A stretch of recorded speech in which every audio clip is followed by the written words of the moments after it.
जय गुरुदेवजी. आजचा जो आपला विषय आपण घेतलाय की मी, माझा बिझनेस आणि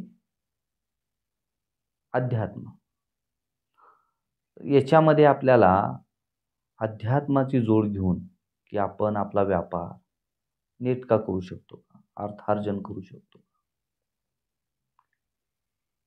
गुरुजी, आम्ही ज्या वेळेला दोघंच फिरायला जायचो, तर एक अनुभव असा की आम्ही टाटा नगरला गेलो होतो.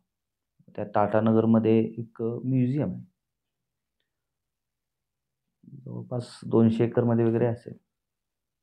तर त्या टाटा नगरमध्ये एक नदी आहे.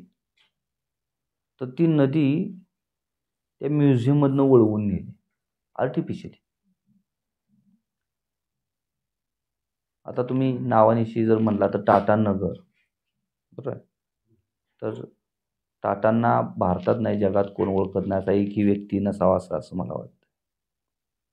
तर टाटांच्या वडिलांनी त्या ठिकाणी व्यापार चालू केला होता आणि आज ते संपूर्ण शहर टाटांचे 30 ते 40 युनिट्स की ज्या ठिकाणी 10,000 हजार लोक काम करतात.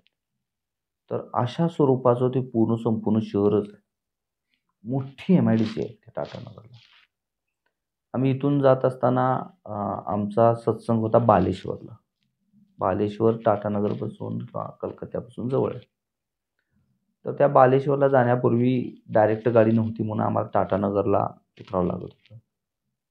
तर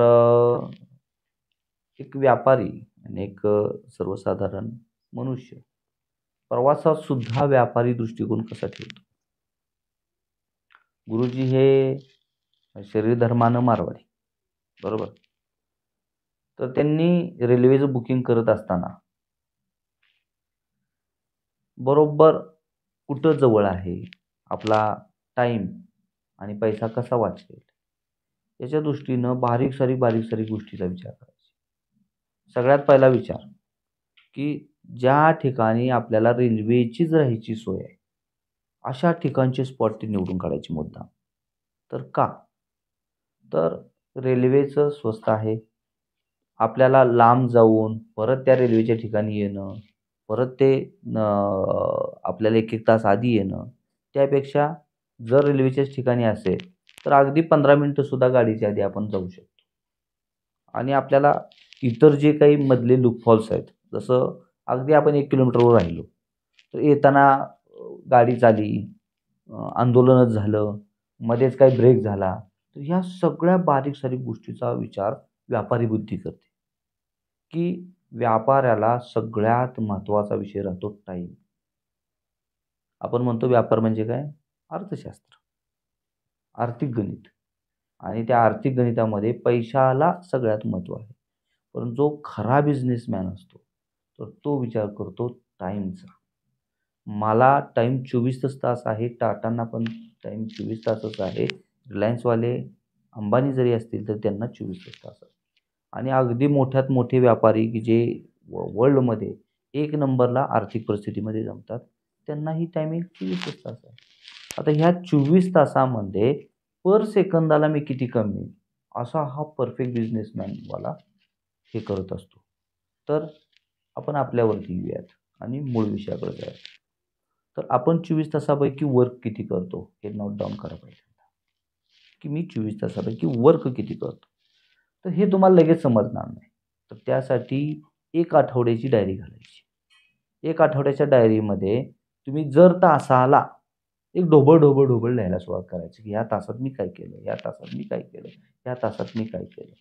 तर दर तासाचं छोटे ढोबळ गोष्टी आपण लिहून काढायच्या. हा पहिला विषय. नंतर ज्या वेळेला तुम्ही 1 दिवस पूर्ण होईल त्यावेळेला त्याच्यावरती नजर मारायची, फक्त नजर मारायची. आणि तुम्हाला असं वाटलं की नाही मी ही टाईम पर्क्युलेशन ह्याच्यामध्ये जास्त होतंय माझं आणि ह्याच्यात व्यापारी दृष्टिकोन, माझा व्यावसायिक दृष्टिकोन किंवा माझ्या टायमिंगला मीच महत्त्व देत नाही असं तुम्हाला 24 तासानंतर समजेल. तो टाईम तुम्ही पर्क्युलेशन त्या 24 तासानंतर वाचवायचं. पुन्हा तेच तास असं 7 दिवस तुम्ही करत गेल्यानंतर तुमच्यामध्येच तुम्ही सुधारणा सहज करू शकाल अशी एक टेंडन्सी सुरुवात होते, की तुम्ही तुमच्याकडे बघायला लागता. आणि हाच विषय अध्यात्माचा गाभा आहे, की एक तर तुम्ही चैतन्य स्वरूपाकडे वळा, नसेल तर तुम्ही तुमच्याकडे लक्ष द्या. ओशो असतील किंवा जेवढे मोठे सद्गुरू आहेत, जे वैज्ञानिक ज्ञानाला महत्त्व देतात. भक्ती ज्ञानाचे लोक जे आहेत ते भक्तीला जास्त महत्त्व देतात आणि भक्तीमध्येच लीन होतात आणि त्या लीनतेमध्येच त्यांना एक प्रकारचा आनंद मिळतो. जसं पांडुरंगाचे भक्त असतील, बरोबर, कोणी संतांचे भक्त असतील, कोण शिवाचे भक्त असतील, तर तो शंकर शंकर शंकर करत करत करत त्या भक्तीत लीन होतात आणि त्यांना जास्तीत जास्त टायमिंग त्या भक्तीमध्ये जावंसं वाटतं. बरोबर आहे. आणि मग त्या भक्तीमध्ये लीन होत असताना त्यांना टायमिंगचं भान राहत नाही आणि टायमिंगचं भान न राहता त्याच्यात लीन होणं म्हणजे ॲक्च्युली तो स्वतःच्या भौतिक स्वरूपाला विसरणं असाच होतो. म्हणजे ज्यावेळेला हा भौतिक स्वरूप जातं त्या व्यक्तीचं बघण्याचं, तर त्यावेळेला तो ते सोमध्येच डुबलेला असतो. म्हणजे भक्तीची सगळ्यात शेवटची जी अवस्था आहे, तर ती सुद्धा वैज्ञानिकच आहे, चैतन्य स्वरूपाचीच आहे आणि स्वला जाणण्याचीच आहे. आणि ज्या वेळेला तो स्वला जाणायला सुरुवात होतो आणि मग त्याच्या हातून वेगवेगळ्या गोष्टी होतात. आपल्या ह्याच्यात संत व्यापारी नव्हते का? तर होते, निश्चित होते. तुकाराम महाराज घ्या, एकनाथ महाराज घ्या. हे व्यापारी दृष्टिकोनातलेच होते. व्यापारीच होते एक प्रकारचे. तर हा जो व्यापारी दृष्टिकोन आहे त्याची फर्स्ट पायरी काय आहे तर टायमिंग, टाइम पर्क्युलेशन. तर टाइम पर्क्युलेशन हा सगळ्यात मेजर पार्ट होतो. ज्या वेळेला आम्ही टाटानगरमध्ये थांबलो, तर तिथं आम्ही थांबलो, बसलो. तर हे सगळं बुकिंग करायचं काम गुरुजी करायचे. आम्ही दोघंच. कारण गुरुजी परखड होते. फटकन बोलायचे. त्यांना वावगं काही खपायचं नाही. त्यामुळं मुळात त्याच वेळी लोकं जवळ किती होते तुम्हालाच माहिती. मग आम्ही तिथं राहायला गेलो आणि थांबलो. थांबल्यानंतर रेल्वेचा प्रवास आमचा साधारण 1.5 दिवसाचा झाला होता. तर ती 650 स्क्वेअर फूटची रूम होती. किती स्क्वेअर फूटची?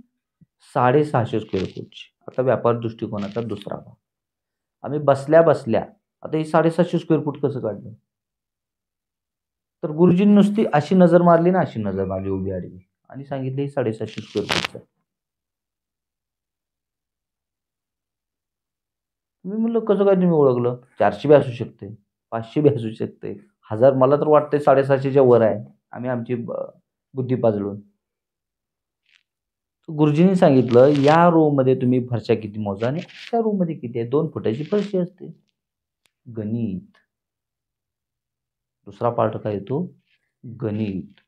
जर गणित तुमचं परफेक्ट नसेल, गुणाकार, भागाकार, वजाबाकी काय जे असेल ते, तर तुम्हाला तुमच्या व्यापार लाईनमध्ये कधीही तुम्ही मिळवलेल्या पैशाचं रूपांतर इन्व्हेस्टमेंटमध्ये, तुम्ही मिळवलेल्या पैशाचं रूपांतर प्रॉपर्टीमध्ये, तुम्ही मिळवलेल्या पैशाचं रूपांतर तुमची रॉयल्टीमध्ये, तुम्ही मिळवलेल्या पैशाचं रूपांतर उतारवयाच्या कामासाठी किंवा उतारवयाच्या निवांत जीवनासाठी कधीच होऊ शकत नाही. नाहीतर तुम्ही शेवटपर्यंत राबत राहणार, तुम्ही शेवटपर्यंत कमवतच राहावं लागणार आणि शेवटपर्यंत तुमची कर्ज कधीच नील होणार नाही.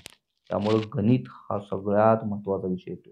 म्हणून आपल्या संपूर्ण जगात म्हणतोय मुद्दाम मी, मारवाडी लोक आणि सिंधी लोक ही 2 समाजातली लोक जी आहेत ती प्रचंड पुढे गेली तर केवळ आणि केवळ त्यांना जन्मल्यापासून गणिताचं बाळकडू पाजलं जातं. गणित म्हणजे काय? तो तुमचा लॉग यावा, तुमचं साइन, थिटा, अमुक तमुक हे सगळं यावं. तर व्यावहारिक गणित काय आहे? व्यावहारिक गणित काय म्हणतात? आता मारवाडी शब्द जर आपण काढला तर सहज काय येते म्हण? चिक्कू मारवाडी, चिंकट मारवाडी. पण तुम्ही त्यांची लग्न बघितली, तुम्ही त्यांचं एक साधं मुंज बघितली, तुम्ही साधारण त्यांचं नामकरण बघितलं, तुम्ही त्यांचा साधा वाढदिवस बघितला, तर ते मिनिमम 3 लाखापासून सुरुवात करून 3 करोडपर्यंत खर्च करतात. 3 लाखापासून 3 करोड आणि अशी मी बघितलेली आहेत लग्न. आत्ताच नुकतंच गुरुजींच्या जावयांचं मुलाचं लग्न झालं. तर मिनिमम मला असं वाटतंय, की त्यांचा 1 दिवसाचा खर्च 15 लाखाचा असं 3 दिवस त्यांचं लग्न होतं. 45 लाख रुपये खर्च नुसते लग्नाला केले. बाकी त्यांचा त्याच्या आधीचं जे काही देणघेणं असेल, कपडे लत्ता असेल, अमुक तमुक. मग चिक्कू मारवाडी हा शब्द का पडला? तर ह्याच्यात पण एक गणित आहे. तर त्यांच्या खिशात एक 100 रुपये आहेत असं गृहीत धरूयात. तर ते विचार करतात पहिल्यांदा की मी हे 100 रुपये खर्च कसं करू. गणित सुरुवात होती इथून. मग खर्चाच्या वेळेला तुम्ही तुमच्या बुद्धीची लेवल काय, तुमची जडणघडण कशी झाली आणि तुम्हाला आवड निवड तुमची काय, या स्वभाव गुणधर्मानुसार तुम्ही खर्च करता. तिथं तुमचा व्यापारी दृष्टिकोन काहीही नसतो. जसं 100 रुपये तुमच्याकडे आहेत आणि कोणतरी अचानक मागायला आला, बरोबर, की मला 100 रुपये देतोस का? बरोबर तेवढाच आकडा मागायला येतो तो, की 100 रुपये देतो का, मला लई गरज आहे. तुमचं जर त्याच्यावरती प्रेम असेल तर तुम्ही देऊन मोकळं होता, जर नसेल तर तुम्ही करत नाही. असे तुमच्या पुढे अनेक ऑप्शन्स येत राहतात, ते जोपर्यंत 100 रुपये तुमच्या खिशात आहेत तोपर्यंत. आणि मग तुम्ही त्या कुठल्या ऑप्शनला चूज करता, कुठल्या ऑप्शनला चूज करता, तर तुमचा स्वभाव गुणधर्म काय आहे आणि तुमची वैचारिक लेवल आता सध्या काय. तुमच्या मनात समजा आता मोबाईल घ्यायचा, बरोबर आहे, पण तुमच्या खिशात किती आहेत? 100 रुपये. 100 रुपयात तुम्ही मोबाईल घेऊ शकता का? नाही. तुमच्या मनात आहे गाडी घ्यायची, 100 रुपयात घेऊ शकता का? तुमच्या मनात आहे एक इलेक्ट्रॉनिक गॅजेट घ्यायचं कुठलं तरी, तुमच्या खिशात 100 रुपये तुम्ही घेऊ शकता का? नाही. बरोबर आहे. मग विषय येतो की 100 रुपयात जे येते तुम्ही ते घेता, पण मारवाडी व्यक्ती तो घेत नाही. त्या 100 रुपये मी इन्व्हेस्ट कशात करू? पहिला विषय काय तो त्यांच्या डोक्यात, हे 100 रुपये मी इन्व्हेस्ट कशात करू? मग त्याची इन्व्हेस्टमेंटची एक स्ट्रॅटर्जी ठरलेली असते की त्यांना ती बाळकडून मिळते. मग ज्या वेळेला ती इन्व्हेस्टमेंटची स्ट्रॅटर्जी ठरते, त्याच्या त्या इन्व्हेस्टमेंटच्या स्ट्रॅटर्जी समोर त्यांना सगळं क्षुल्लक वाटायला लागतं आणि त्याला ते बेकिंमत करतात. बरोबर आहे. मग जर तुम्ही समजा एखादा व्यक्ती आहे आणि त्यांच्या दारात आलाय विकायला, बरोबर आहे, ती 500 रुपयाची वस्तू आहे, अगदी तो 100 रुपयाला देतो म्हणला तर तो घेत नाही. मग त्याच्या दृष्टीने मारवाडी काय झाला? बरोबर आहे. त्यानंतर आणखी एक व्यक्ती, त्यांनी स्वतःहून असं गृहीत धरा की त्यांना आता काहीतरी गरजेचं आहे आणि 100 रुपये खिशात आहेत. ज्या वेळेला तिथं जातात तर त्यांच्या समोर काय आहे, माझ्याकडे इन्व्हेस्टमेंट प्लॅन आहे आणि ते इन्व्हेस्टमेंट मला कुठं करायची हे माझ्या डोक्यात आहे आणि मी खरेदीला गेलोय. तर मी खरेदी करताना काय विचार करेन की तो इन्व्हेस्टमेंट प्लॅन आहे की भले तो 1000 रुपयाचा आहे, तर किमान ह्याच्यातले मी 20 रुपये तर वाचू, यातले किमान 30 रुपये तर वाचू, यातले किमान काहीच नाही झालं तर 5 रुपये तर वाचू. तर बार्गेनिंग हा विषय आला या समाजापासून. बार्गेनिंग, बरोबर आहे, की पुढच्या व्यक्तीला मला गरज नाही अशा पद्धतीनं त्याच्याशी डील करून काही पैसे मला वाचवता येतील का, आणि मग ते पैसे वाचवायला सुरुवात का, तर मूळ कारण काय त्याचं, इन्व्हेस्टमेंट हे आहे. त्यामुळे पुढचा धडा आहे 3ऱ्या नंबरचा की इन्व्हेस्टमेंट. पहिला काय सांगितलं, टाइम मॅनेजमेंट. दुसरा काय विषय सांगितला, गणित. तुम्हाला गणित परफेक्ट माहिती पाहिजे. आणि तिसरा पार्ट आहे इन्व्हेस्टमेंट. तर ह्या सगळ्यामध्ये अध्यात्माचं काय पार्ट आहे? टाटानगरमध्ये येत तर त्यांनी बघून सांगितलं काय की 750 स्क्वेअर फूटची जागा आहे. मी म्हणलं तुम्ही कसं काय ओळखलं? त्यावेळेला त्यांनी सांगितलं की इतक्या बाई काय संपलं, इतकं साधं सिंपल, नजर मारली की गणित झालं. ते शरीर धर्माने एक व्यापारी होते. मग त्यांचा व्यापार होता देवाणघेवाणचा. गुरुजी गेले एका जुनी झालेली बंद पडलेली फॅक्टरी, आणि ती बंद पडलेली जी फॅक्टरी आहे तर ती बंद पडलेली फॅक्टरी ती विकायची होती एकाला आणि एकाला घ्यायची होती. गुरुजींची एक स्ट्रॅटर्जी होती की पहिल्यांदा ती वस्तू स्वतः बघायची, त्या देणाऱ्याची मानसिकता बघायची आणि मग घेणाऱ्याला भेटायचं. घेणाऱ्याची मानसिकता हे बघायचं, ते जर जुळत असेल तरच तो व्यापार करायचा. आता चौथा पार्ट, आपण जे काही विकतो आहे, काय तुमचा व्यापार जो असेल तो विकत असताना पुढच्याच्या मानसिकतेचा तुम्ही विचार करता. हा फार मेजर विषय. आता तुम्ही डॉक्टर आहेत असं गृहीत धरा आणि एक गुडघेदुखीचा व्यक्ती येतोय, बरोबर आहे. नुकतीच काल परवा चालू झाली. तो गुडघेदुखीचा व्यक्ती म्हणतोय माझा गुडघा दुखतो. तुम्ही जर त्याची कंडिशन, त्याची मानसिकता आणि हे जर ओळखून नाही शकला आणि त्याला तुम्ही 20,000 रुपयाचं पंचकर्म सांगितलं, तो लगेच तयार होईल का? तोच गुडघेदुखीचा व्यक्ती आहे की तो जवळजवळ 10 वर्ष झालं खितपत पडलाय आणि ऑपरेशनशिवाय पर्याय नाही आणि तिथं तुम्हाला 4 ते 5 लाख रुपये खर्च आहे असं सांगितलं. तर तो 20,000 मध्ये त्याला नगण्य वाटेल आणि तो फक्त तुमच्याकडनं घेईल की बरं वाटेल का नाही ते सांगा. 20 काय 20च्या ठिकाणी 25 घ्या मध्ये. पण हीच मानसिकता तुम्ही नाही ओळखली व्यापार लाईनमध्ये, बरोबर आहे, तर ती मात्र तुम्ही व्यापार चांगल्या पद्धतीनं करू शकत नाही. त्यामुळे पुढचा विषय काय येतो गुरुजींच्या अनुभवानुसार की मानसिकता. एक एक पाठ आहेत हे सगळे आणि या प्रत्येक पाठला अध्यात्मच जोडलेलं आहे आणि अध्यात्माशिवाय शक्यच नाही तुम्ही त्या बिझनेसमधनं पुढे ढकलणं गेलं. मग तुम्ही म्हणाल धीरूभाई अंबानी कशाची पूजा करतात, धीरूभाई अंबानी कुठलं अध्यात्म करतात किंवा टाटा जे काय करतात, तर तुम्ही याच्याविषयीची अनेक लोकांनी पुस्तकं लिहिलीत की ते शून्यातनं वर कसे गेले. तुम्ही अगदी यूट्यूबवर पण गेलात तर अनेक लोकांच्या बायोपिक्स येतात की हे शून्यातनं कसे वर गेले. आणि हे करत असताना आपल्याला त्यातली तत्व कळत नाही. फक्त आपण मोटिवेट होण्यासाठी ते ऐकतो. आणि मोटिवेट होत असताना की तात्पुरतं आपण मोटिवेट होतो. पण ज्या वेळेला तुम्ही या छोट्या-छोट्या तत्वांवरती विचार कराल आणि प्रॅक्टिकली त्याच्यामध्ये उतरायला सुरुवात कराल, तर निश्चित प्रत्येक तत्वाचा तुम्हाला फायदा होऊ शकतो. हा सगळ्यात मोठा पार्ट आहे. तर त्यांनी सांगितलं उदाहरण की एक व्यापारी देणारा आहे, एक व्यापारी घेणारा आहे. व्यापारी जो देणार आहे त्या ठिकाणी गेले. त्यांनी बघितलं बंद पडलेलं शेड आहे, सर्वसाधारण 10 गुंठ्याचं आहे, उंची त्याची 30 फूट आहे. तर नजरेत त्यांनी सांगितलं की ह्याचं व्हॅल्युएशन एवढं होऊ शकतं. बोलता बोलता म्हणजे त्यांचं लक्ष काय होतं, तो सांगतोय त्याच्याकडे पण होतच होतं, पण ऍक्च्युली काय आहे. त्यानं सांगितलं की बाबा मला ह्याच्याकडनं 30 लाख रुपये अपेक्षित आहे, पण मला जर मार्केट व्हॅल्यू माहित नाही, बरोबर आहे, मलाच माहित नाही की हे ऍक्च्युली किती आहे. जर समजा असं गृहीत धरा की मी हे सगळं उचकटलं काढलं आणि भंगारमध्ये दिलं, तर त्याची व्हॅल्युएशन किती होती. हे जर मला मध्यस्थीला माहित नसेल तर मग मी पुढच्याला काय बोलू शकतो का. कारण घेणारा तितक्याच लेवलचा गणिती असतो.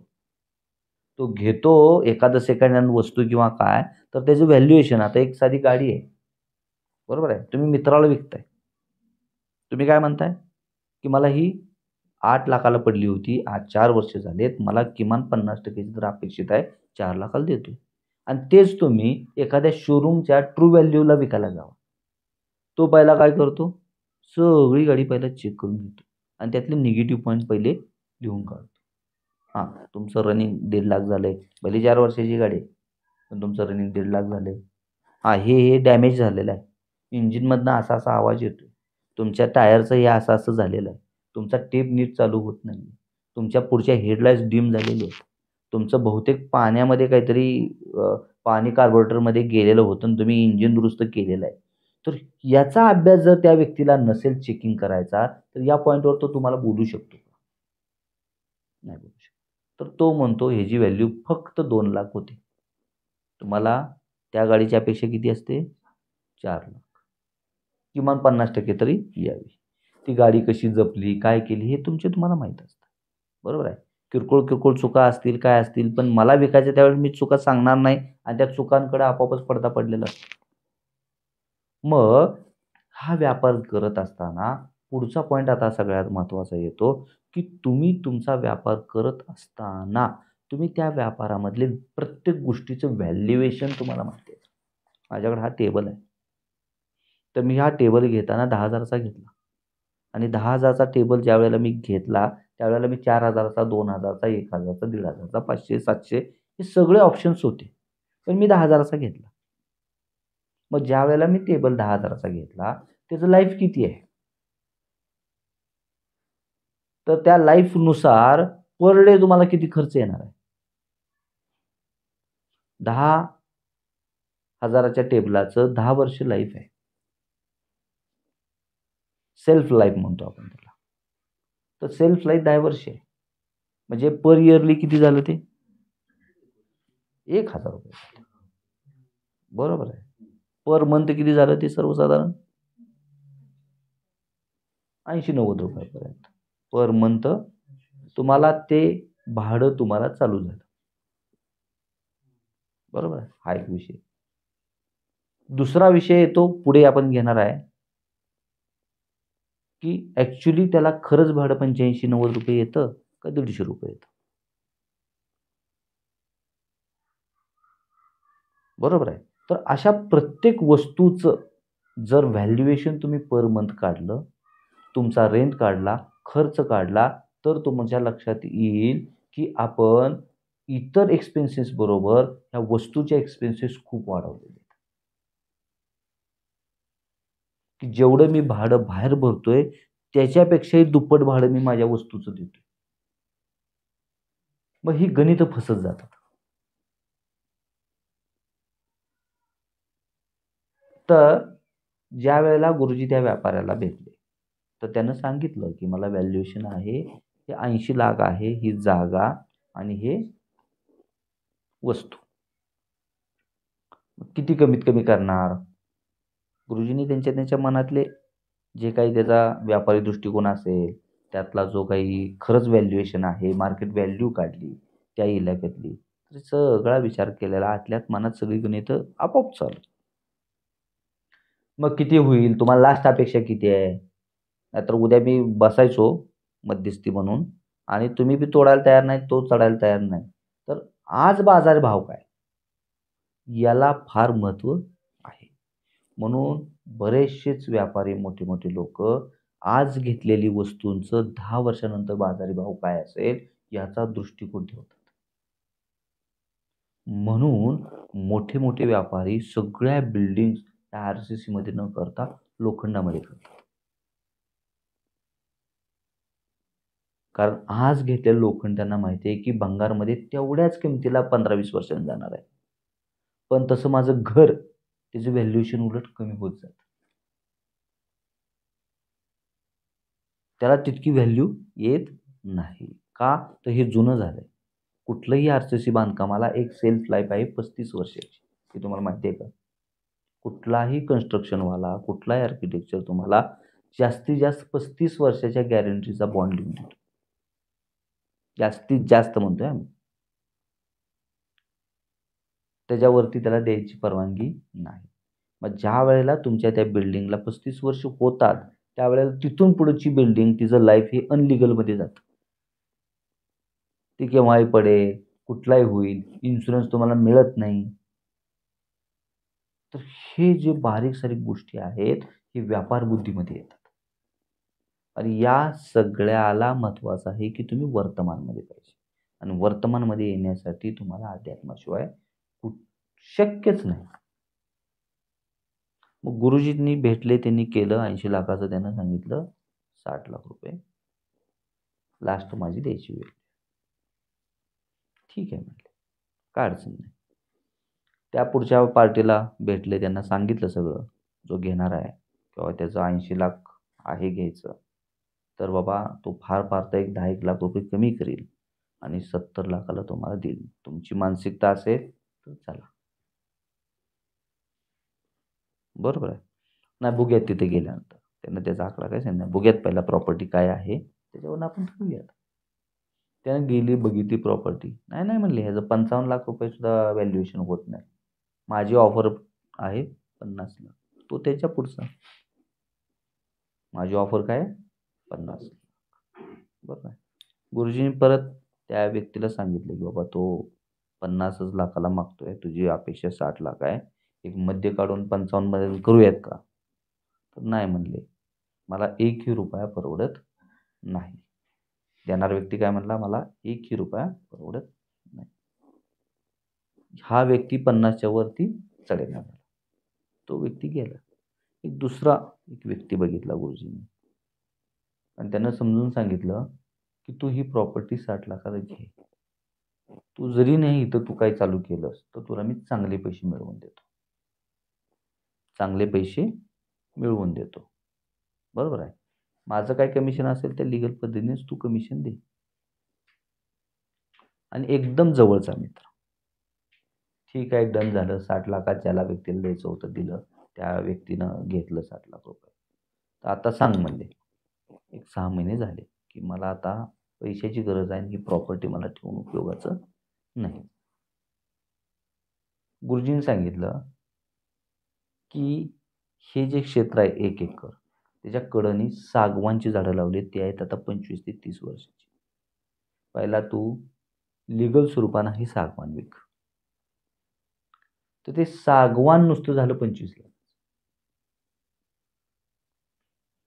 दृष्टिकोन बघा, व्यापारी दृष्टिकोन. की दाखवणाऱ्यानं फक्त दाखवली काय, प्रॉपर्टी दाखवली. दाखवणाऱ्यानं दाखवलं काय, एवढं माझी मशिनरी आहे. दाखवणाऱ्यानं दाखवलं काय, एवढं माझं शेड आहे. अगदी भंगारमध्ये विकलं तर माझं एवढं होतंय तेवढं होतंय सगळं. पण जो प्युअर व्यापारी आहे की तो सर्वांगीण कसा विचार करतो. ती नुसती झाडच किती झाली, 25 लाखाची. 60 वजा 25 करा, 80 लाखाची प्रॉपर्टी फक्त 35 लाखात मिळवून दिली. प्रचंड खुश झाला मित्र. आणि शिवाय ती 60 लाखाची जी प्रॉपर्टी आहे त्याला 2च लाख वाढीव मिळालं तरी तू विक म्हणून गुरुजींनी सांगितलं. 2च लाख. हे तर तुला फायद्यातच पडलं. 6 महिन्यात तुला 27 लाखाचा फायदा झाला. पण त्यानं ऐकलं नाही. नाही म्हणलं, मग मी असं वर्षभर थांबतोय. 2च लाख नुसतं म्हणलं तर काय, त्याला काय अडचण आहे. माझी करज भागली. 1 वर्ष गेले, 1.5 वर्ष गेले, 2 वर्ष गेले आणि त्या व्यक्तीला त्याच्या व्यापाऱ्यामध्ये फार मोठा तोटा झाला. आणि तो तोटा साधा सुद्धा नाही, एक 2 ते 3 कोटीचा झाला. आणि त्या तोट्यासाठी त्याला ही जमीन काही करून विकायचीच होती. मग त्यांनी परत गुरुजींचाच कॉन्टॅक्ट केला. अनेक लोकांना त्यांनी मध्यस्थी केलं. त्यांना अपेक्षा होती आता त्या 2-3 वर्षानंतर किमान 1 करोड यावं. बरोबर आहे. मग ती काही विकली जायना. अर्जंट तर पैसे पाहिजे आहेत. गुरुजींना कॉन्टॅक्ट केला. गुरुजींनी स्पष्ट सांगितलं, मी तुझा व्यापार करणार नाही. मानसिकता. व्यापारामध्ये तुम्ही तुमच्या मानसिकतेने जाता त्यावेळेस तोटे कसे होतात. गुरुजींनी सांगितलं की तू 62 लाखाला मी तुला गिऱ्हाईक देतो, तू विक. शिवाय हे 25 लाख आहेत, तुला मिळाले किती, 60 + 27 म्हणजे 87 लाख. किती वर्षापूर्वी, 3 वर्षापूर्वी. आज ते 87 लाख रुपये तू बँकेत टाकले. आज झाले असते किती, 6च रुपये टक्क्याने हिशोब कर. वर्षाला 6च रुपये टक्क्यानं हिशोब कर. बरोबर आहे. तर त्याचे झाले जवळपास नाही म्हणलं तर 18 लाख रुपये ते व्याज. आणि हे 87 किती झाले, 1 कोटी. 1 कोटी आज तुला मिळत होती. तर ती अक्षरशः इमर्जन्सी म्हणून आणि इतके लोक मागं लागलेले आहेत, बँकांनी लिलावात काढला. ती प्रॉपर्टी त्या व्यक्तीनं 3 वर्षानंतर 50 लाखाला विकली. 50 + 27 किती झाले, 77. 100% तो तोट्यात नाही. पण तो इतका नाराज होता तो व्यक्ती की माझी प्रॉपर्टी इतक्या तोट्यात निघली. हे बघा, फायदा तोटा तुमच्या मानसिकतेवर आहे. गुरुजी समजून काय सांगत होते, जरी तू आता ही तोट्यात तुला वाटत असली तर टोटल मिळून तुला मिळाले किती, 77. 60 लाख रुपये जर त्यावेळेस जो तू हाय अशी घेतली विकली असती, बँकेत ठेवले असते तर त्याचं तुला 17 लाखच व्याज आलं असतं बँकेनुसार. आणि जर तुला 60 + ते 17 मिळाले तर किती झाले, 77 झाले. मग तुला तोट्यात कुठे गेलास तू. म्हणून व्यापारीमध्ये व्याजांचा हिशोब, डायरेक्ट आणि इनडायरेक्ट, व्याजांचा हिशोब फार महत्वाचा. आपण अध्यात्माकडे बोलूयात. जो दैवकालीन युग आहे, आपण कृष्णाचं म्हणूयात, रामाचं म्हणूयात, ज्या ज्या वेळेला परमात्म स्वरूप कुठल्या तरी अवतारामध्ये मानलं गेलं, तर त्यावेळेला व्यापार नव्हता का? त्यावेळेला देवाणघेवाण काही नव्हती का? भारत हा केवळ 12 बलुतेदारावरतीच चालत आलाय का? का भारताकडे खरंच काहीतरी व्यापारी स्ट्रॅटेजी होती का? तर ह्याचा अभ्यास आहे का तुमचा कधी? की त्या काळापासून काय व्यापाराची तत्व वापरत गेलेत, की जेणेकरून ह्या व्यापारामध्ये माझ्या वृद्धिंगत होईल आणि व्यापार होईल. हा जुना इतिहासामध्ये सांस्कृतिक भाषेमध्ये असल्यामुळे फारसा तो ओपन झाला नाही. परंतु ज्या वेळेला इसवी सन मोजायला सुरुवात झाली 2000 वर्षापासून,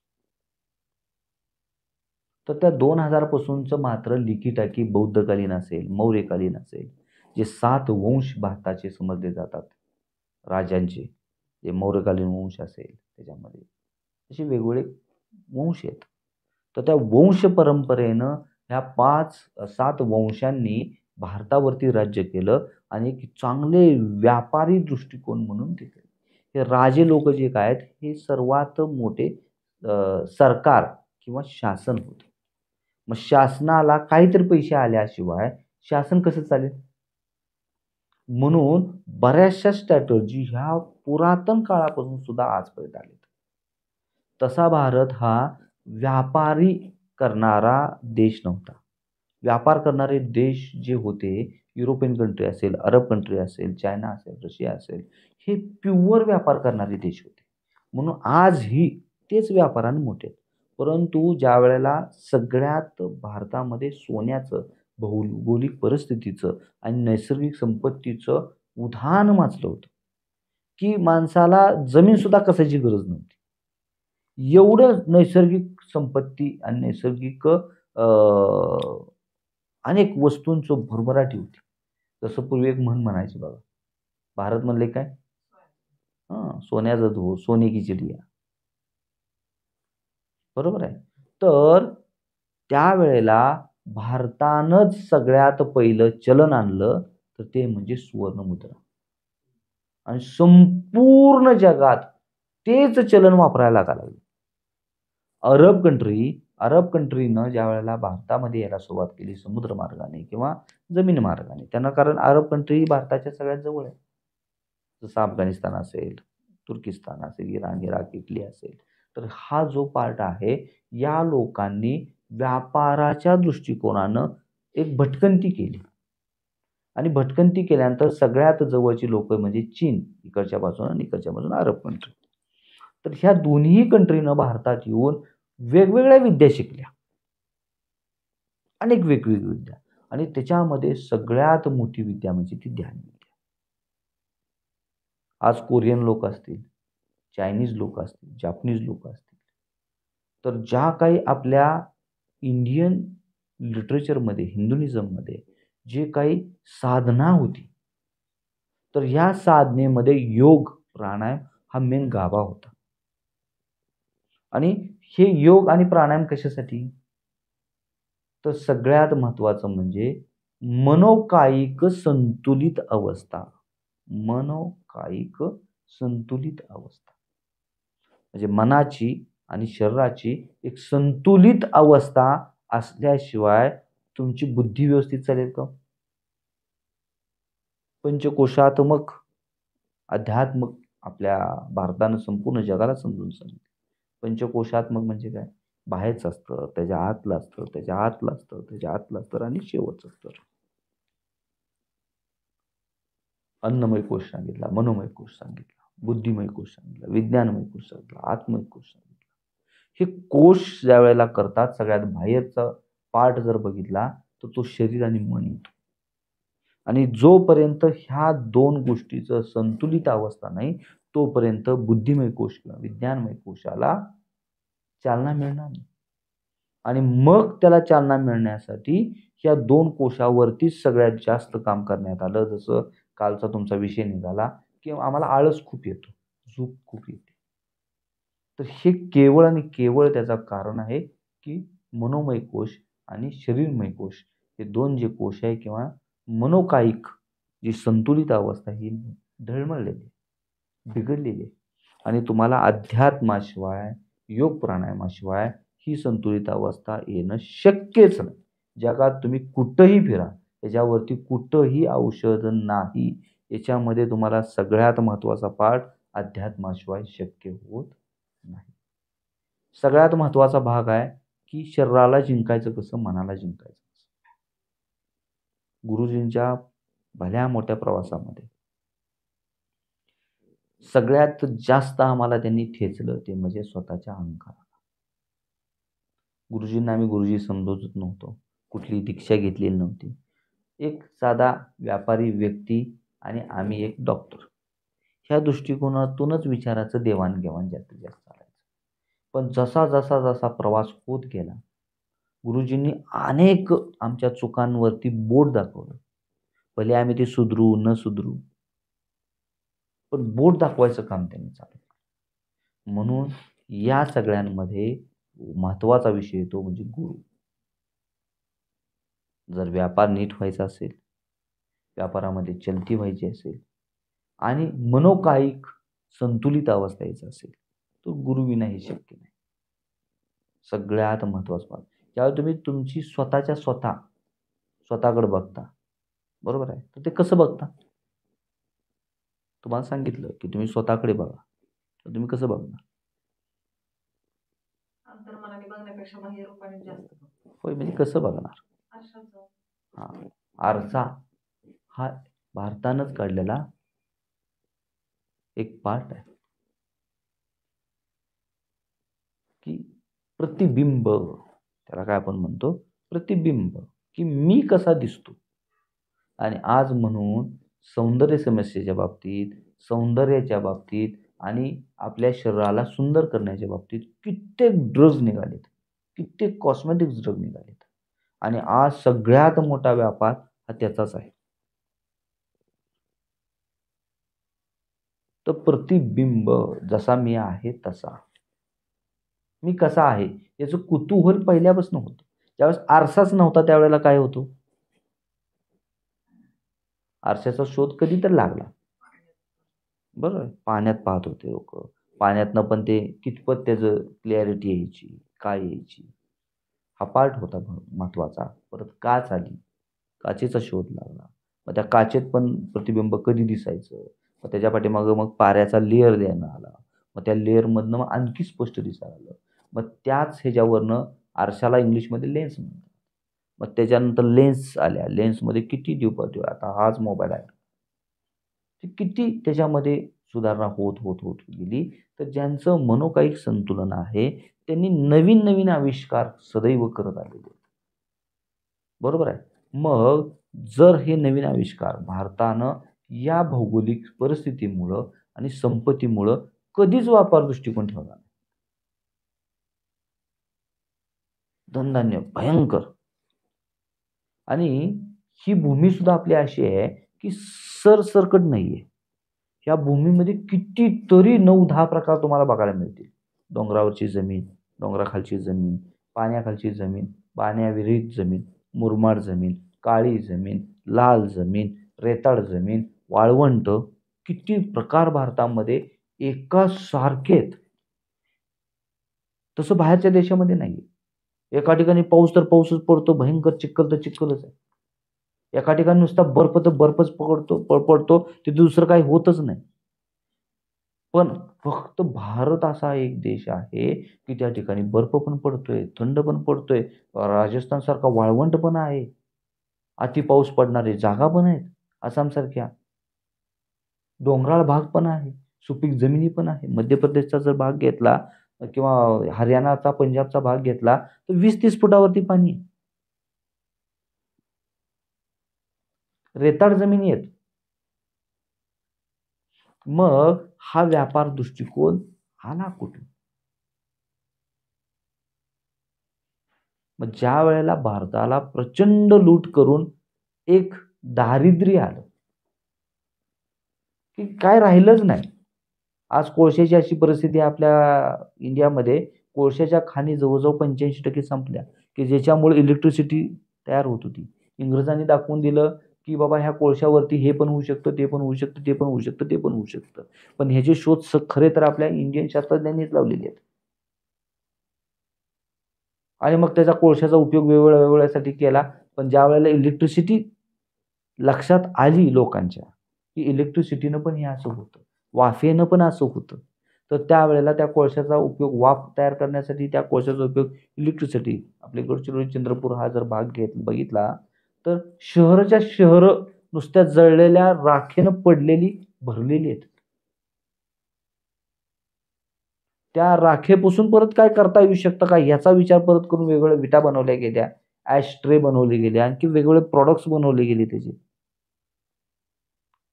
तर आता फक्त आणि फक्त राखच राहिली. इतक्या खाणी संपलेत. आता सगळ्यात मोठा विषय येतो की इलेक्ट्रिसिटी बनवायची कशी? मग अशी संपत्ती की जे चलनच मुळात भारतानं शिकवलं संपूर्ण जगाला, की सुवर्ण मुद्रा, चांदी मुद्रा आणि तांबी मुद्रा. की तुम्ही तुमची वस्तू आम्हाला द्या आणि त्या बदल्यात हे घ्या. एक धातू आहे, 7 धातूपैकी एक धातू आहे सुवर्ण. पण त्यालाच का व्हॅल्यू? लोखंड पण आहे. त्याला का व्हॅल्यू नाही? तर याच्या बाबतीत सुद्धा दृष्टिकोन भारतानं संपूर्ण ठिकाणी शिकवला. यालाच का महत्व, त्यालाच का महत्व. हिरे जडित मोती, जे मौल्यवान वस्तू, दुर्मिळ वस्तू कुठेही जगात बघायला मिळत नव्हत्या,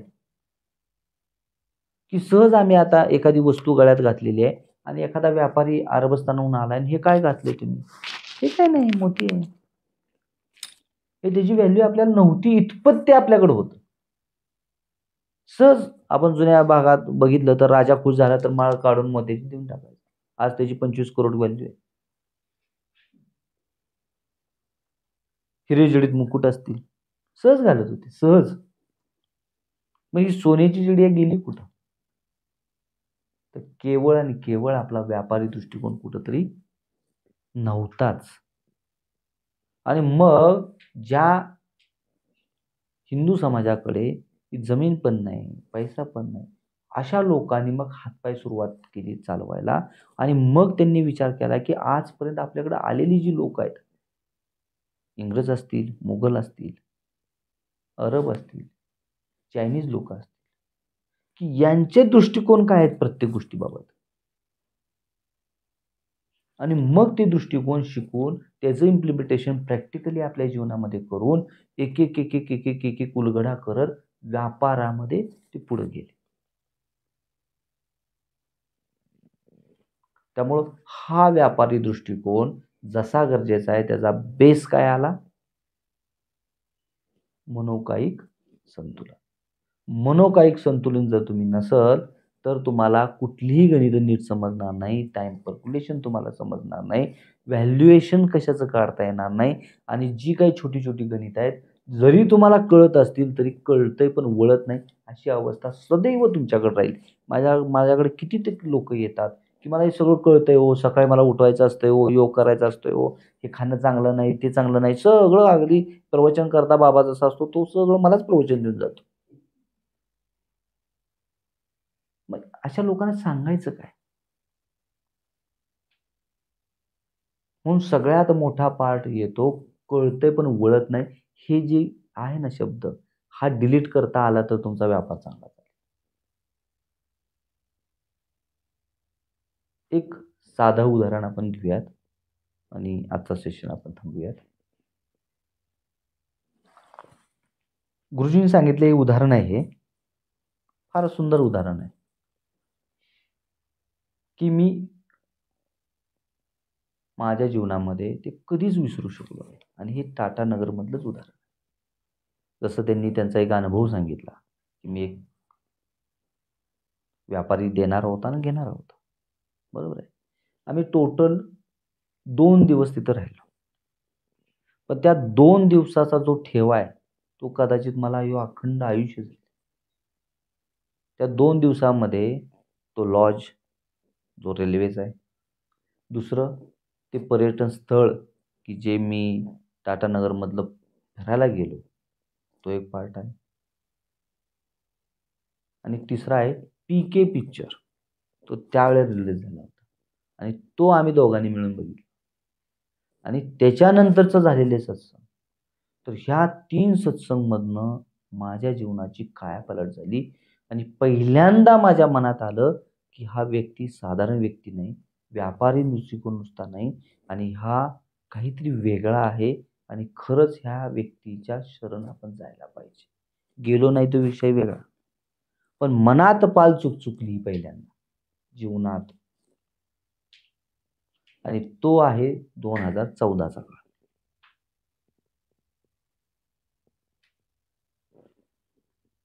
फर्स्ट टाइम ते वाटलं. म्हणून तुम्ही ज्या व्यक्तीला खूप चांगलं समजता त्याच्या सानिध्यात तुम्ही राहणं महत्त्वाचं. त्याशिवाय तुमच्यातली लुप्फस कळणार नाहीत.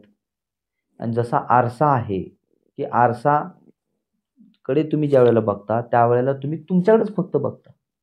पण एखादा फोटो तुम्ही दुसऱ्याला दाखवता. जसं तुम्हाला मुलगी बघायला तुम्ही गेला, तुमच्यासमोर फोटो आला, तो फोटो बघितल्या तुम्ही काय बघता? हां, बरोबर आहे. मग त्याच्यातले काय बघता? हां, हे बारीक सारीक गोष्टी आहेत. ज्यावेळेला तुम्ही स्वतःला बघता त्यावेळेला तुमचं हे सगळं वाईट वाटतं का तुम्हाला? माझं नाकच वाकडं आहे, माझं नाक डबरच आहे, माझ्या डोळ्यात हे बरोबरच नाही, माझे डोळे तिरकेच आहेत, चेहऱ्यावर खड्डेच आहेत, असं तुम्ही कधी बघता का? मन हे कौतुकप्रिय आहे. त्यामुळे उलट तुम्हाला तो प्रत्येक पार्ट कौतुकात्मक वाटतो. त्यामुळे जास्तीत जास्त तुम्ही तुमच्या भिंगात न बघता तर ते कुठल्या तर कौतुकाच्या भिंगात न बघता. पण ज्या वेळेला दुसरा व्यक्ती तुमच्याकडे बघतो, तो तुमच्या निगेटिव्ह भिंगात न बघतो, तोच फक्त व्यक्ती तुम्हाला सांगू शकतो की हे तुमचं निगेटिव्ह आहे. म्हणून त्याच्यावर एक म्हण पडली, निंदकाचं घर असावं शेजारी. कशासाठी पडली? हे व्यापार दृष्टिकोनातली म्हण आहे बरं. त्यानं निंदा केल्याशिवाय माझ्यातले निगेटिव्ह पॉईंट बघणार कोण? आरसा म्हणणार आहे का तुझं हे निगेटिव्ह आहे? तो फक्त प्रतिबिंब दाखवायचं काम करतो. हे तुझं प्रतिबिंब आहे. चांगला आहे वाईट आहे तो कधीही सांगतोय का आरसा? म्हणूनच तो आरसा टिकून आहे. तो जर चांगला वाईट असता तर कधी फुटला असता. तर याच्यामध्ये सगळ्यात महत्वाचा पार्ट राहतो की स्वकडे बघायचं म्हणजे काय बघायचं? आरशासारखं बघायचं म्हणजे त्रयस्थ होऊन, की त्यात काहीच रिप्लाय नो रिप्लाय. का निंदकाचं जसं बघणं आहे तसं बघायचंय?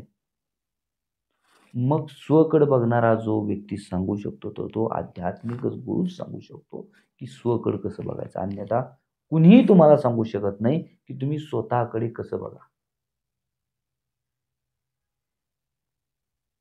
आता उदाहरणावर येऊयात. त्यांनी उदाहरण सांगितलं, 2 खेड्यातली मुलं होती. 2 खेड्यातली पक्के मित्र. उदाहरण म्हणून रामश्याम घेऊयात.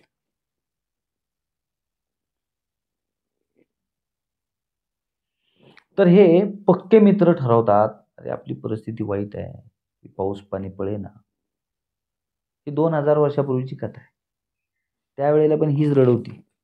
पाऊसच पडेना, कुणी तर मला अनुदान द्यावं, कुणी तर मला इन्शुरन्स द्यावा, कुणी तर मला मदत करावी. ही मानसिकता पूर्वीपासूनच आहे. आज उगवायला आली अशातला भाग नाहीये. त्या 2 मित्रांनी, तरुण मित्रांनी ठरवलं की बाबा की आपण राजाकडे जाऊयात. राजाकडनं मदत मागूयात की पाऊस काळ तर काही नाहीये. बरोबर? आणि भागवायचं कसं आपलं? वर्ष कसं निघायचं? या 4 सेशनमध्ये आपण कर प्रणाली, व्याज प्रणाली, मुद्रा म्हणजे काय? चलन. बरोबर आहे. याचा सगळ्याचा उलगडा इतिहासातनं काय काय होतो आपल्या इंडियन इतिहासामध्ये काय काय होत गेले याचा सगळ्यांचे एक एक एक एक उलगडे आपण बघणार आहे. की पूर्वीपासून मुद्रा म्हणून काय वापरली जायची. आज भले कागदाला आपण महत्व देऊ, 100 आहे, 1000 आहे, 2000ची नोट आहे. पूर्वी काय वापरायचे? मग चलन काही असू दे, पण त्या चलनामागचा विचार काय होता? कर प्रणाली, की जी आज कर प्रणाली आहे, तर पुढे आपण करत असताना तुमच्या लक्षात येईल की कर प्रणाली तर अगदी 2000 वर्षापासूनची आहे. 2000 वर्षापूर्वी केली जायला लागलेली आहे. त्यात बदल काय? नावात फक्त बदल आले. काही इंग्लिश नावं आली त्या कर प्रणालीला. राजे महाराजे लोक हे सगळा व्यापार कसे करत होते, तर याच्याकडे जर आपण कटाक्ष किंवा नजर टाकली तर निश्चितपणे आपल्या स्वतःच्या व्यक्तिमत्वामध्ये, आपल्या व्यापारामध्ये निश्चितपणे बदल घडू शकतो. म्हणून इतिहासाकडे बघत असताना इतिहास म्हणून न बघू नये, तर त्याच्यामधले काही लूपहोल्स आहेत आणि त्याच्यातल्या काही चांगल्या गोष्टी आहेत. या दोन गोष्टी धरून आपण चालायचं. जसं मागं आपण बघितलं तर व्यापार दृष्टिकोन तसा भारतामध्ये नाहीच आहे. पण आज व्यापार दृष्टिकोनाची गरज आहे. भले तो कदाचित इतर लोकांनी शिकवलेला असेल, पण त्याच्यातली मेन जी तत्व आहेत ही भारतीयच आहेत. कारण जे व्यापारी, कित्येक व्यापारी आले तर नितस्थायिक झालेत. जसे पोर्तुगाल, हे व्यापार दृष्टिकोनाने आलेले. अरब कंट्रीमध्ये युरोप लोक डायरेक्ट भारतात येत नव्हते. ते कुठे यायचे? युरोप कंट्रीमध्ये यायचे, इराक, इराण, ग्रीक या ठिकाणी. तर तिथं बघायचे की ह्यांच्याकडे सोनं खूप आहे, त्यांच्याकडे हे कुठं नाही. तर ते न कळत त्यांच्या लक्षात आलं की हे भारतातनं सगळं येते. अन्नधान्य भारतात मिळते, मसाले भारतात मिळतात, हे सुवर्ण मुद्रा भारतात मिळतात, हे जडे रत्न जडित सगळी भारतात मिळतात. अरे मग आपण भारतच शोधूयात की. म्हणून कित्येक लोकांनी आपले जीव गमावले फक्त भारत शोधायला. कोलंबस तर भारताला शोधा तिसरीकडेच गेलता. तर भारताला शोधायला कित्येक मोठ्या मोठ्या टीम काम करत होत्या. जर आपण पायी किंवा तुमचा जमिनीचा मार्ग स्वीकारला तर तो खूप लॉंग आहे आणि मध्ये मध्ये अडथळे काय आहेत, तर कुणाचं ना कुणाचं तिथं साम्राज्य आहे, तर ती लोक त्रास देतील. म्हणून जास्तीत जास्त मार्ग शोधले गेले. ते कशातनं गेले? समुद्र मार्गाने शोधले. अगदी रूट पाडले गेले. लोकांनी लिखीटाकी ठेवलं. किती मोठे व्यापारी दृष्टिकोन असतोय बघा, की तिथून निघून, युरोपमधनं निघून चायनापर्यंतचे रूट सापडले त्यांना. आणि ते रूट लिहत गेले आणि त्या रूटनं बरोबर त्या देशापर्यंत ते रूट फायनल झाले आणि त्या रूटमधनं व्यापार चालले. आणि एक दिवशी कळत न कळत, कुणी न सांगता कित्येक लोकांना मग भारताचा शोध लागला. आणि मग तिथून लूट चालू झाली फक्त आणि फक्त भारताची. कारण एवढीच धनसंपत्ती, एवढं भौगोलिक परिस्थिती चांगली असणं आणि खरंच या जगतातल्या परमात्म्याचा संपूर्ण आशीर्वाद. फक्त मी म्हणेन त्या काळची जर तुम्ही परिस्थितीचं कौतुक ऐकलं तर भारतालाच फक्त मिळालं होतं की काय.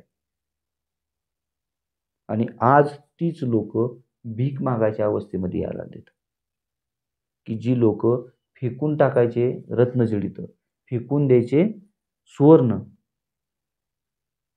आणि ती लोक छोट्या छोट्या अगदी सकाळ संध्याकाळच्या अन्नाला तरसायला लागली. का? तर फक्त आणि फक्त व्यापार दृष्टिकोन. अध्यात्म कुठंही तुम्हाला दान धर्म करा आणि तुम्ही भिकारी व्हा सांगत नाही बरं का. हे मधल्या काळात झालं हे सगळं, की जे अर्धवट लोकांच्या हातात अध्यात्म गेलं, अर्धवट पद्धतीनं पुढे सांगत गेलं, तर त्याच्यामध्येही व्यापार दृष्टिकोन आहे की तू भिकारी झाला तर चालेल पण मी श्रीमंत व्हायला पाहिजे. तुम्ही दिलेला कुठलीही वस्तू, तुम्ही दिलेली कुठलंही दान, कुठलीही गोष्ट डायरेक्ट देवापर्यंत जाते असा कुठलाही मार्ग मला सांगा. अगदी अन्नदान असेल, एक नैवेद्य ठेवायची परंपरा आहे आपल्याकडे, बरोबर आहे. खरंच तो तिथपर्यंत जातो का मधलाच कोणतरी खातो? म्हणून याला दे म्हणायचं आणि घ्यायचं तर मीच. याला दे म्हणायचं आणि घ्यायचं तर मीच. हा जो व्यापार वर्ग आहे तो आजही प्रचंड मोठ्या प्रमाणात चालू आहे. आज तुम्ही भिकाऱ्याला द्यायचं 10 रुपये तर विचार करता, पण दान पेटीमध्ये टाकायचं म्हटलं तर कुठला विचार न करता का तर माझं पुण्य लाभतं. कारण परंपरेने तुम्हाला हे शिकवत आले. त्याचं एक बोजड एक बंबाल्डिंग करण्यात आलेलं आहे. पण तो त्याच्या पाठीचा व्यापार दृष्टिकोन तुम्ही कधी लक्षात घेतला की प्युअरली व्यापार दृष्टिकोन आहे त्याचा. याला द्या म्हणतात पण घेतात.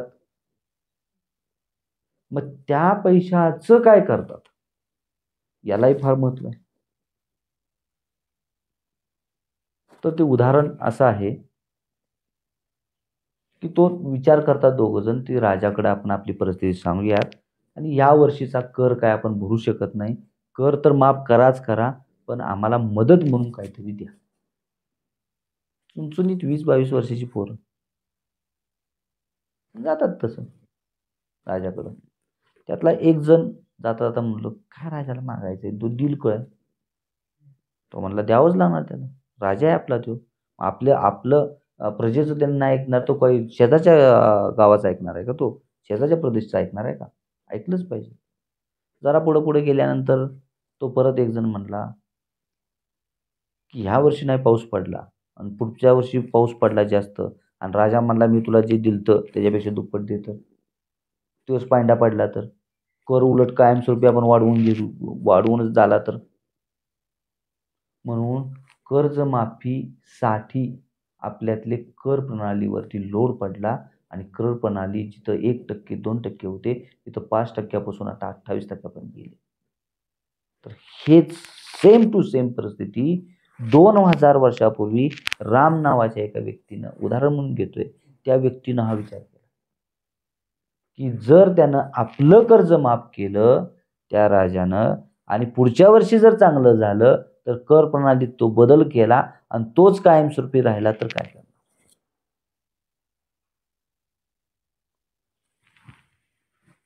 पुढे असं झालं की पुढे पुढे पुढे पुढे जात जात जात जात त्या दोघांच्याच विचारामध्ये एक तफावत होत गेली आणि असं झालं की काम काय करायचं, राजाच्या दरवाजापर्यंत आले.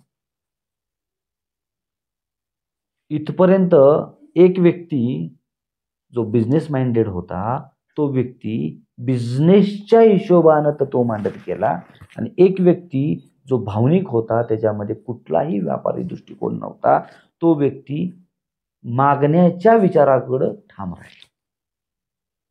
मग दरवाजात गेल्यानंतर एक विचार नाही झाला तर तो जो व्यापारी दृष्टिकोनचा व्यक्ती होता त्यानं सांगितलं, बाबा तुझी तू जा, मला काय विचार हा पटत नाही. मग जो व्यक्ती मागणारा होता तर त्या मागणाऱ्या व्यक्तीला कोणतरी साथीदार लागतो, तो निगेटिव्हिटीतला असतो आणि तो साथीदार असल्याशिवाय होत नाही. म्हणजे मोठी मोठी आंदोलनं एकट्या व्यक्तीच नका, त्या व्यक्तीला कायम सपोर्ट लागतो आणि तो सपोर्ट असल्याशिवाय तो आंदोलन करू शकत नाही, तो मागू शकत नाही. हे पूर्वीपासूनच चालत आलं. आजच आहे अशातला भाग नाही. ते दोघंही मागं फिरले. मागं फिरल्यानंतर आपल्या आपल्या घरात गेले. व्यापारी दृष्टिकोनातल्या व्यक्तीनं सांगितलं, श्याम आपण असं करूयात का त्यापेक्षा की आपण नुसतं 100% त्या शेतीवरती न अवलंबून राहता आपण आणखी काही वेगळं काय करू शकतो का याचा विचार करूयात का? बरोबर आहे. श्याम हा निगेटिव्हिटी मधला होता, राम हा पॉझिटिव्हिटी मधला होता. तो पॉझिटिव्ह तत्व मांडत राहायचा, श्याम हा त्याच्यातले निगेटिव्ह तत्व मांडत राहायचा.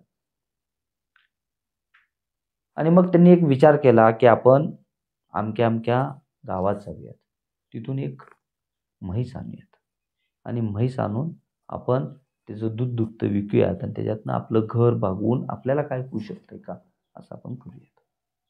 Yes, okay. दुसऱ्या दिवशी इथं यायचं ठरलं.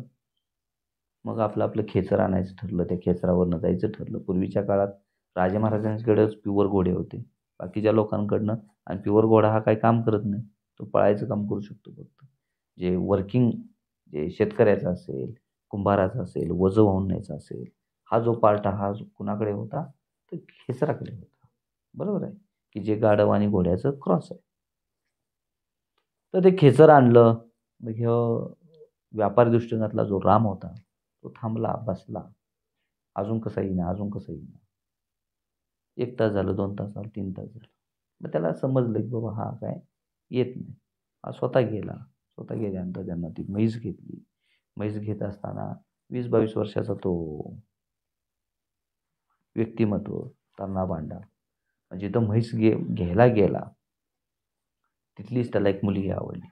मग तो व्यक्ती म्हणला की आता माघारी कशाला जाता, तुम्ही इथंच राहावा, इथंच काहीतरी करा. म्हणून मग त्यानं तिथंच थांबला. एक म्हशीपासून त्यानं थोड्या दिवसातनं अनेक म्हशी केल्या, डेअरी केल्या, मोठं झालं. काळ बदलत गेला, शहरीकरण झालं, गावाची तालुके झाले, तालुक्याचं मोठे मोठे जिल्हे झाले, त्याच्यामधला तो मोठा व्यापारी झाला, त्याचे अनेक युनिट्स डेअरी फार्मचे झाले, तो एक बँकिंग काढला. तसं आज तुम्ही एखादा नेता किंवा याचं इथं इथं हे आहे, तिथं ते आहे, ते आहे, ते आहे, ते आहे, व्यापार दृष्टिकोन ज्याच्या मनात आहे तो, तुम्ही नेता असाल, छोटासा व्यक्ती असाल, शिक्षक असाल, कुणी असाल, तो व्यापाराच्या दृष्टिकोनातनं स्वतःची प्रगती करत जातो. तर तसं त्यानं प्रचंड भली मोठी प्रगती केली. प्रगती केल्यानंतर मग मात्र त्याला आठवली त्या श्याम. काय जरी झालं तरी माझा तो मित्र होता, त्या मित्राकडे मला जाणं गरजेचं आहे. बरोबर आहे. मोठी भली मोठी कार, छान मस्त कार, आणि मग तो तिथून त्या गावात गेला. गावात जात असताना त्या वर्षी तिथं पाऊस खूप झालेला होता. मग ते गाडीचं चाक तिथं त्या ह्याच्यात रुतलं. मग जसं जसं पुढं जाईल उडत ते रुतत जास्त गेलं. मग तिथं एका झाडाखाली बसलेला व्यक्ती होता, त्याला त्यानं हाक मारली तर जवळ आला. मग 20-22 वर्ष ह्या गोष्टीला झाली होती. म्हणजे आता 44-45 वय त्या व्यक्तिमत्वाचं झालं होतं. त्या 20-22व्या वर्षातच त्या व्यक्तीनं उत्तुंग झेप घेतली होती. तर त्यावेळेला तो भेटला तर तो श्यामच होता. मग श्याम म्हणला, अरे रे, एवढी मोठी छान कार तुझं, हे अमुक आहे तमुक आहे ते. आणि त्यानं सांगायला सुरुवात केली.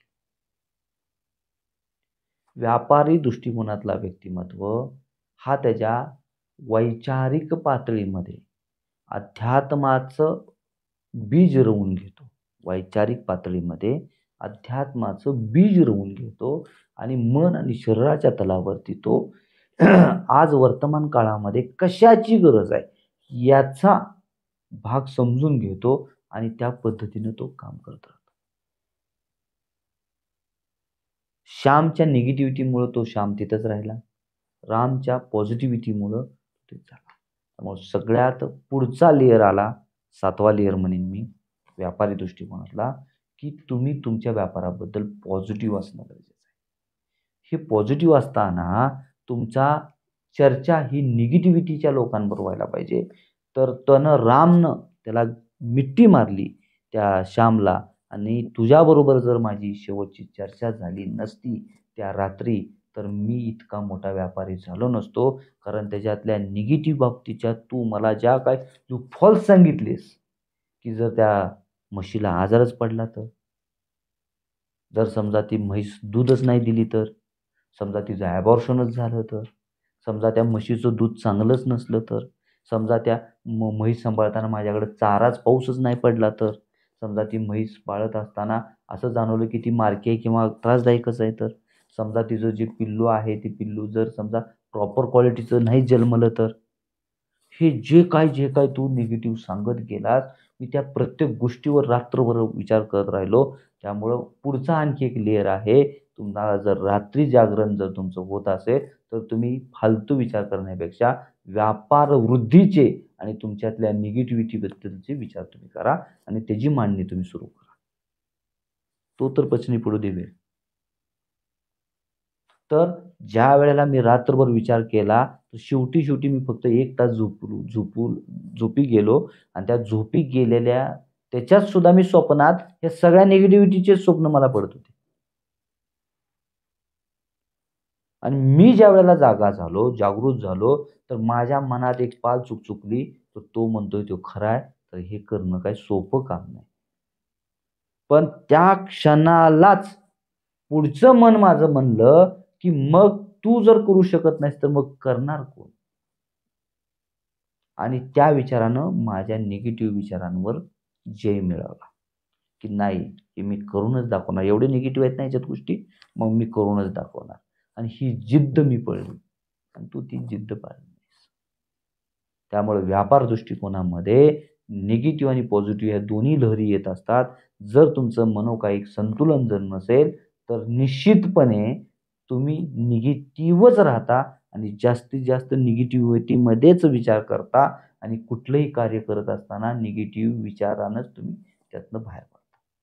त्यामुळे व्यापारी दृष्टिकोनामध्ये निगेटिव्हिटी कशाची असावी, पॉझिटिव्हिटी कशाची असावी, हे आपण पुढच्या सेशनमध्ये आपण घेणार आहोत. जय गुरुदेवजी.